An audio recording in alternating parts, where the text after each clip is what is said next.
Never before has the number of people nearing retirement been so high. By 2030, almost a quarter of Canadians will be over 65. Since the pandemic, surveys show 96% of older adults would do everything they can to avoid living in institutions. Many are afraid of long-term care, and vacancies are up in expensive retirement homes too. What most older adults say they want is to age in place, but they've got either too much house or too little support. So what is aging in place, and what are some ways to make it work? As people age, they want to continue to be able to live their lives as they have. And so aging in place is a part of that, living in the community that they know, having access to services and support in their neighborhood. One way of doing that is co-living, friends or acquaintances buying a house together. In 2018, we met London, Ontario's Golden Girls. Phyllis, Barb, and Mary pooled their money to buy this house. 5 years on, we wanted to ask, how's it going? Turns out, Mary's leaving to go help out her family. Hello. Hi, Phyllis. Yes. Christine, Birak. Come on in. Nice to meet you. Co-living isn't something Barb Coughlin and Phyllis Brady ever imagined when they were younger. Now in their 70s, when somebody says, Barb, supper's ready. Oh, good. Hallelujah. Yeah. Oh. I paid way more in rent than I pay per month now to be here. Imagine that. That was just rent. That wasn't anything else. Shows where the money goes. So they share all food and home expenses. Receipts go in the bowl. At the end of each month, we have a finance meeting. Cleaning and daily cooking duties all shared too. Who's the best cook? Oh, I'm not going to answer that. It's all very cordial, well organized, and caring. So the questions people ask are, what do you do when you're feeling grumpy, or how do you manage when you have a fight? The answer? You have to be flexible. It's important to cooperate, to listen to what other people are saying, and try to find a solution. Of course, co-living isn't for everyone. Another idea Canadians are exploring to help them age in place is called NORC, Naturally Occurring Retirement Communities. Instead of moving, NORC programs bring services to buildings or neighborhoods where already 30% or more of the residents are older adults. So let's go check one out. Happy birthday to you. Happy birthday to you.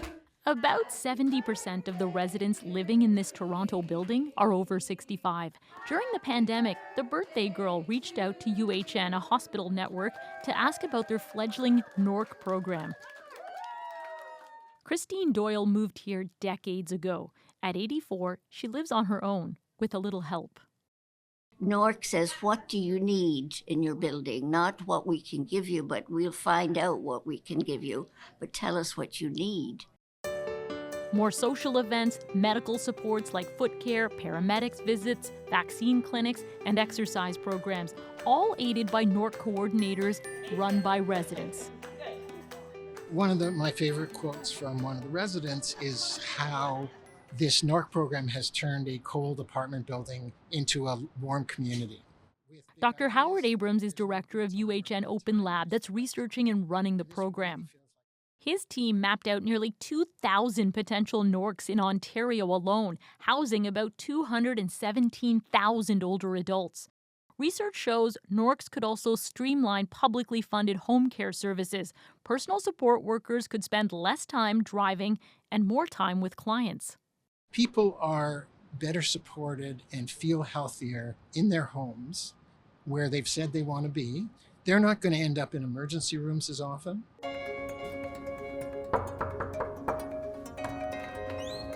Oh, hello. Hey, Mary. Oh, come on in.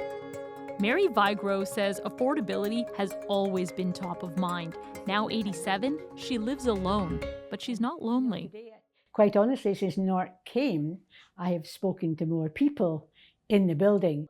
When she fell and broke her hip inside her apartment, one of her neighbors noticed something was off. I had not taken in my newspaper. I was sort of dehydrating. And so she got in touch with the custodian, and they opened the door, and fortunately, she saved my life. With all the benefits and a silver wave looming, it's worth asking, why aren't there more NORCs? Evidence would suggest that it might be worthwhile to consider it. McMaster professor Lori Letts leads research programs in this apartment building for a NORC group called Oasis. She co-authored a study that found NORCs can create an opportunity for governments to support healthy aging in their communities. Letts adds NORC programs aren't costly to run, and they empower residents with a sense of purpose. June Southall says she never did an exercise class in her life until she was 88. You have your independence. Your independence means so much to everyone, and you're able to have that. I think you can't be stuck in the way you've always done things. You need to be open to, there's more than one way to do something. While long-term care will be there for those requiring 24-hour care, many are working to age in place as long as they possibly can.